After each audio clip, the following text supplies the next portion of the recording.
सुनिए, पहला क्वेश्चन है विच टर्म ऑफ एपी, एक तो ये एपी नोट कर लो सब लोग, कैसी एपी है? डिक्रीजिंग। 121, फिर क्या है 117, फिर बोलो 113, डिक्रीज कर रही है ये, ठीक है। क्या कर रही है ये? डिक्रीज कर रही है। Which term of AP is it's first negative term? आपको पता करना है क्या? First negative term.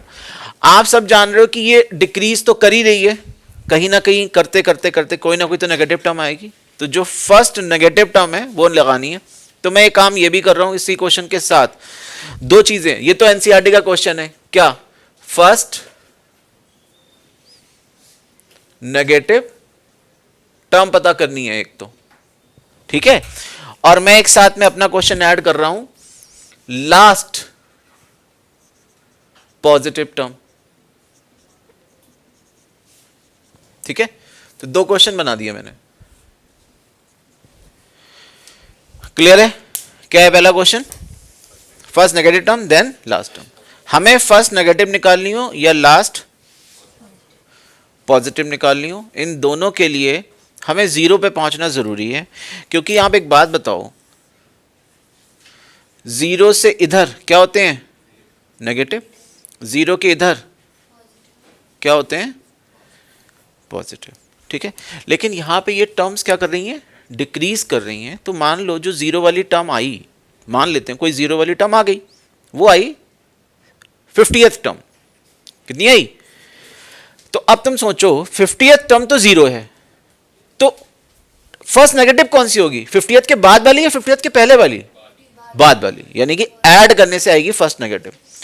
और लास्ट पॉजिटिव कौन सी होगी? 50th से पहले वाली, यानी कि कौन सी होगी? 49। इंपॉर्टेंट पॉइंट ये है कि बहुत सारे क्वेश्चन में हो सकता है कि ये जीरो इस टर्म का पार्ट ही ना हो, इस टर्म का क्या ना हो। तो जरा देखते हैं कि हो क्या रहा है। तो कोई भी क्वेश्चन आए इस तरीके का, सबसे पहला काम है nth टर्म निकालो। क्या निकालो? nth टर्म का मतलब बताओ, a कितना है, d कितना है, कितना आ गया ये? क्लियर? यहां डाल दो जरा वैल्यू, इजी। क्या है n पता है? उसी के बारे में पता करना है। d बोलो, इसको ओपन कर लो। ये ओपन करना समझ में आ गया? क्या करा? -4 से इन दोनों को मल्टीप्लाई, कितना आया? an।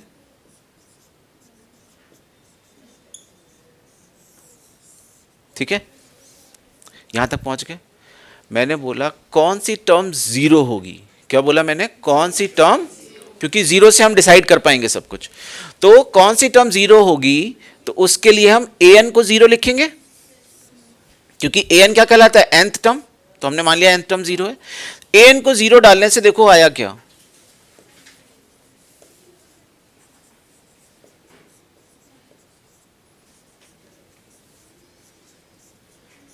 कितना आएगा? डिवाइड करो।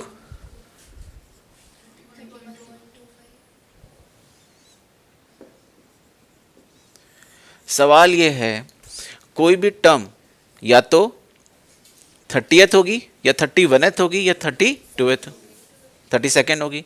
31.25 तो कोई टर्म नहीं होती है। तो ये हमारे लिए ना क्या बना दिया हमने इसको? एक बेंचमार्क जैसा, कि 31.25 पे क्या हो रहा है? जीरो। तो इसके जस्ट बाद क्या होगा?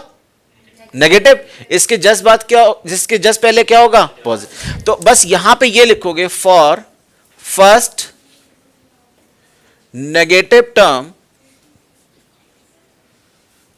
फॉर फर्स्ट नेगेटिव टर्म जो 31.25 है, इसके बाद जो नेक्स्ट इंटीजर होगा वो कितना हो जाएगा? ठीक है।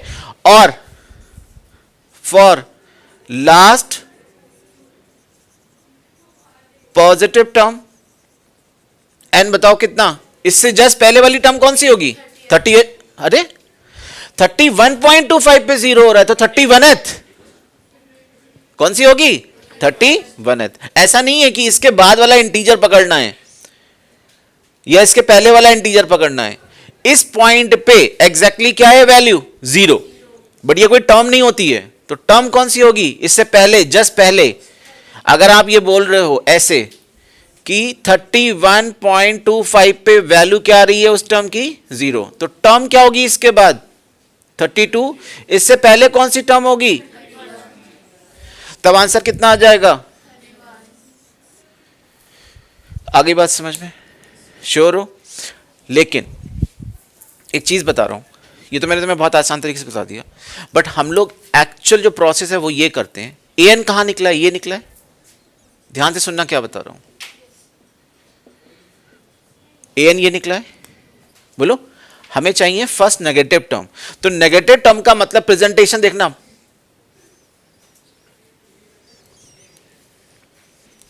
बोलो नेगेटिव का मतलब क्या होता है, लेस देन 0 होता है। an की वैल्यू डालो,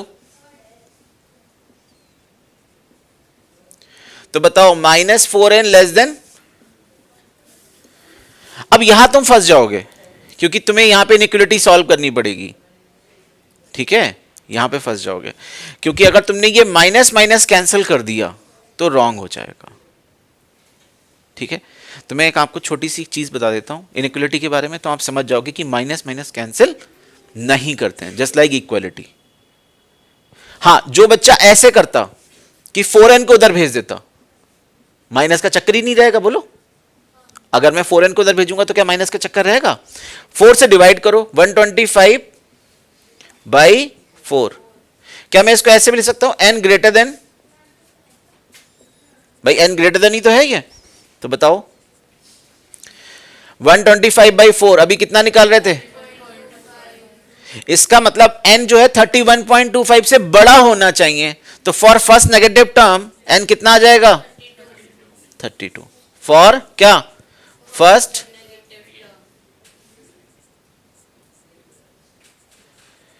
क्लियर है, समझ आई बात। लेकिन अगर ये सिचुएशन आ जाती तो आप जब माइनस माइनस कैंसिल करोगे तो इनइक्वालिटी का साइन क्या करना पड़ेगा, रिवर्स।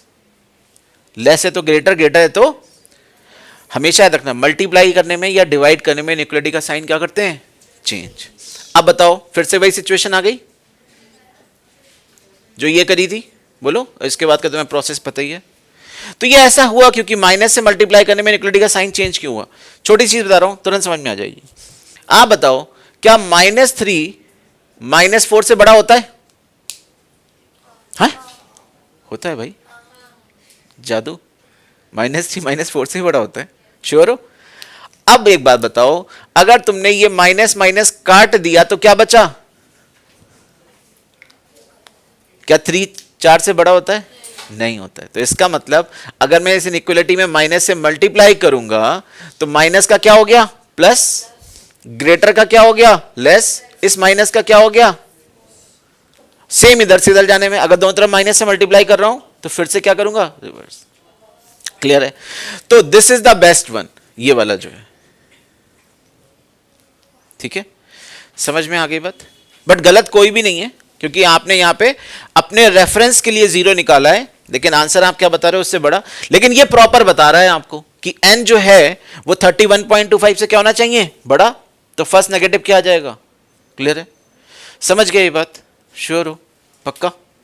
और अगर ये होता लास्ट पॉजिटिव टर्म तो हम ये निकालते, ये फर्स्ट नेगेटिव है तो इससे पहले क्या होगी फर्स्ट, सॉरी लास्ट पॉजिटिव, तो यहीं से आ जाता last positive n is equal to 31।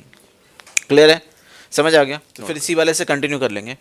an की value 125 minus 4n less than 0, 125 less than 4n, 125 upon 4 less than n, और n ग्रेटर देन 125/4, तो n ग्रेटर देन 31.25, तो n क्या आ जाएगा किसके लिए, फॉर फर्स्ट